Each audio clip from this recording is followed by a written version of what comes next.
बिस्मिल्लाहिर्रहमानिर्रहीम। अस्सलामुअलैकुम। सबसे पहले दरूद पाक, अल्लाहुम्मा सल्ली अला मुहम्मदिन व अला आलि मुहम्मदिन व बारिक वसल्लिम। हमारी जो आज की वीडियो है ना, उसमें हम आपको चंद अजीबो गरीब बातें और ज़रूरी बातें बताने की कोशिश करेंगे, क्योंकि हमारा ये इस्लामिक चैनल है। इसमें हम आपको इस्लाम के मुतल्लिक तो अच्छी अच्छी बातें बताते ही रहेंगे और इस्लाही बातें भी रूटीन के साथ आपको बताने की कोशिश करेंगे, क्योंकि हमारी कोशिश होती है कि जो अच्छी बात हमारे इल्म में आए हम अपने नाजरीन को ज़रूर बताएं। तो कोशिश करके वीडियो को पूरा देखिएगा ताकि आपको अच्छी अच्छी बातों का इल्म हो सके। मुझे ज़िंदगी में पहली बार वज़ू करने का मतलब पता लगा तो मैंने सोचा आपके साथ शेयर करूं। वज़ू का मतलब सबसे पहले हाथ धोना। इसमें हम कहते हैं कि ए अल्लाह, मेरा नामाए अमाल मेरे दाएं हाथ में अता फरमा। हाथ को धोते हैं और दुआ करते हैं कि या अल्लाह, मेरा नामाए अमाल मेरे दाएं हाथ में अता फरमा। और कुल्ली करते हैं और कहते हैं ए अल्लाह, मेरी जुबान को शहादत की कलमात पर मजबूत फरमा। उसके बाद नाक में पानी डालते हैं और कहते हैं कि ए अल्लाह, मुझे ज़कूम के दरख्त की बदबू से बचा। उसके बाद चेहरा धोते हैं तो अर्ज करते हैं ए बारी ताला, क़यामत के दिन मेरा चेहरा रोशन फरमा, जब कुछ चेहरे सयाह होंगे और कुछ सफेद होंगे। कोहनियों तक हाथ को धोते हैं तो दायां हाथ धोते वक्त कहते हैं ए अल्लाह, मुझे दाएं जानब वालों में शामिल फरमा, जो लोग दाएं तरफ होंगे। और बायां हाथ धोते वक्त कहते हैं कि ए अल्लाह, मुझे बाएं जानब वालों से बचा। दाएं जानब दाखिल फरमा, बाएं जानब वालों से बचा। सर का मसा करते हैं तो कहते हैं कि ए अल्लाह, मेरी गर्दन को जहन्नुम से आजाद फरमा और मुझे ईमान की तरफ लौटा दे। जब पांव धोते हैं ना, फिर कहते हैं ए अल्लाह, मेरे कदमों को सीधे रास्ते से ना हटाना। यानी जो शख्स इल्म को छुपाता है, उसके कुछ इल्म में आता है ना, वो छुपाता है, तो क़यामत के दिन वो इसके खिलाफ हुज्जत बन जाएगा। तो कोशिश करें जो आपको अच्छी बात लगे ना, दूसरों को जरूर बताया करें। आपको एक अजीब बात बताते हैं, हर जुम्मे की फजर में तमाम जानवर खामोश हो जाते हैं।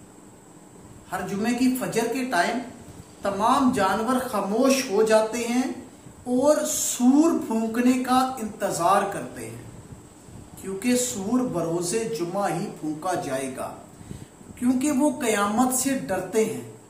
मगर हाय इंसान, वो गफलत में ही पड़ा हुआ है। आपको एक अजीब बात बताते हैं, जब इंसान मर जाता है, इस दुनिया से चले जाता है और कब्र में चले जाता है, तो मरने के बाद भी उसके बाल, जो सर के बाल है, जिस्म के बाल है, कई महीनों तक बढ़ते रहते हैं। एक और अजीब बात है, जब इंसान मर जाता है तो इसके दिमाग के बाएं हिस्से में 7 मिनट तक सरगर्मी रहती है। वो आवाजों को महसूस कर सकता है, सुन सकता है, जिसमें दिमाग इसकी यादों को एक तरकीब वार ख्वाब की तरह दोहराता है।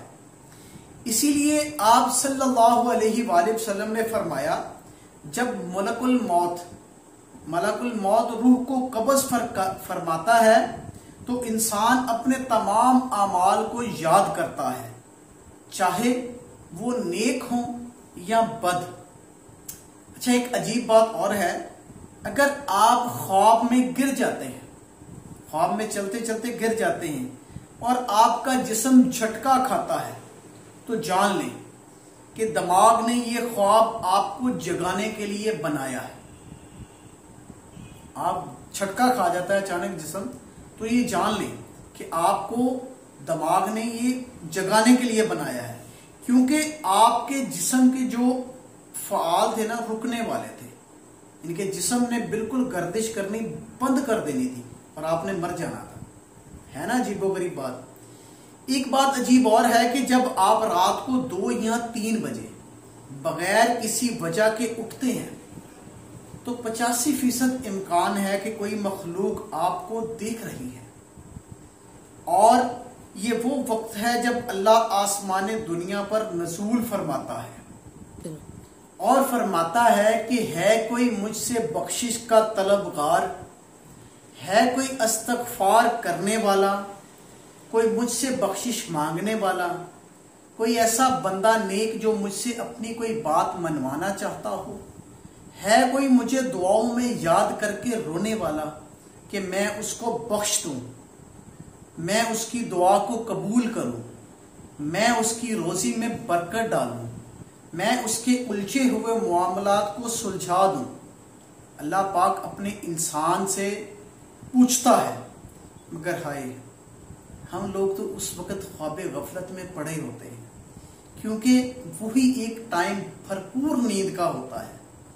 ایسے ہی اللہ کے ولیوں نے رتبے نہیں پائے، وہ راتوں کو جاگے ہیں، انہوں نے عبادات کی ہیں، اللہ کو یاد کیا ہے، قرآن پاک کی تلاوت کرتے کرتے ان کی صبح ہو جاتی تھی۔ حضرت بی بی فاطمہ اپنے رب سے شکوہ فرماتی تھی کہ رب، اے میرے رب، تو نے رات اتنی چھوٹی کیوں بنائی؟ مجھے عبادت کا مزہ بھی نہیں آتا اور تیری رات ختم ہو جاتی ہے۔ اے کاش ان لوگوں جیسا ہمیں درد حاصل ہو جائے، ہم اپنے رب سے مانگنا سیکھ لیں، ہم اپنے رب سے عاجزی کرنا سیکھ لیں، استغفار کرنا سیکھ لیں۔ ہمارا رب تو بہت ہی مہربان ہے، ہمارا رب بخشنے والا ہے، ہم اس سے مانگیں گے تو وہ ضرور ہمیں بخشے گا۔ اچھا، آپ کو ایک اور عجیب بات بتاتے ہیں کہ 1997 میں بحر الکاہل کی گہرائی میں ایک بہت زوردار آواز آئی تھی، جس کی آواز 5000 کلومیٹر دور تک سنی گئی تھی، اور آج تک اس آواز کا تعین نہیں کیا جا سکا، کیونکہ یہ رب کی قدرت ہے۔ رب جو ہمیں دکھانا چاہتا ہے، جو ہمیں بتانا چاہتا ہے، وہی ہم تک پہنچتا ہے۔ ہم چاہے جو مرضی کر لیں، ہم جتنی مرضی سائنس میں ترقی کر لیں، مگر ایسا بھی وقت آتا ہے کہ ہمارے جہاز کے جہاز غائب ہو جاتے ہیں، ان کا پتہ نہیں لگتا۔ کیوں؟ وہ ہر چیز کو بہتر جاننے والا ہے۔ اور جو ملک الموت ہوتا ہے نا، وہ روزانہ 360 بار 360 بار آپ کی طرف دیکھتا ہے۔ اللہ کا وہ فرشتہ جو روح کو قبض کرتا ہے ہماری جانب، ایک دن میں 360 بار دیکھتا ہے اور اللہ کے حکم کا انتظار کرتا ہے۔ وہ دیکھتا ہے کہ ہماری روح کو قبض کرنا ہے کہ نہیں۔ اگر اللہ کا حکم آئے تو 1 سیکنڈ کی بھی دیر نہیں ہوتی۔ تو اگر وہ 360 بار دیکھے اور اس میں کچھ ایسے لمحات آ جائیں جس میں ہم گناہوں میں مشغول ہوں، ہم نیکیوں سے دور ہوں، تو ہمارا کیا بنے گا؟ یقیناً ہمارا خاتمہ برا ہوگا۔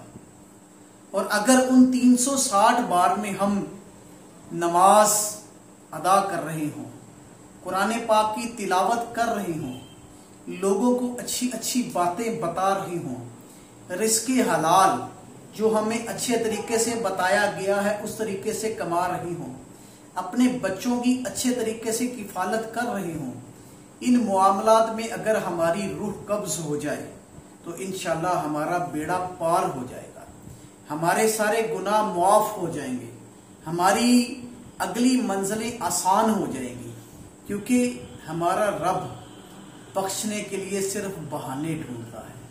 تو کوشش کریں اپنی زندگی کو نیک کاموں میں گزاریں۔ اللہ پاک آپ کو اور مجھے نیک عمل کرنے کی توفیق عطا فرمائے اور خصوصاً 5 وقت کا نمازی بنائے۔ آمین۔ جزاک اللہ۔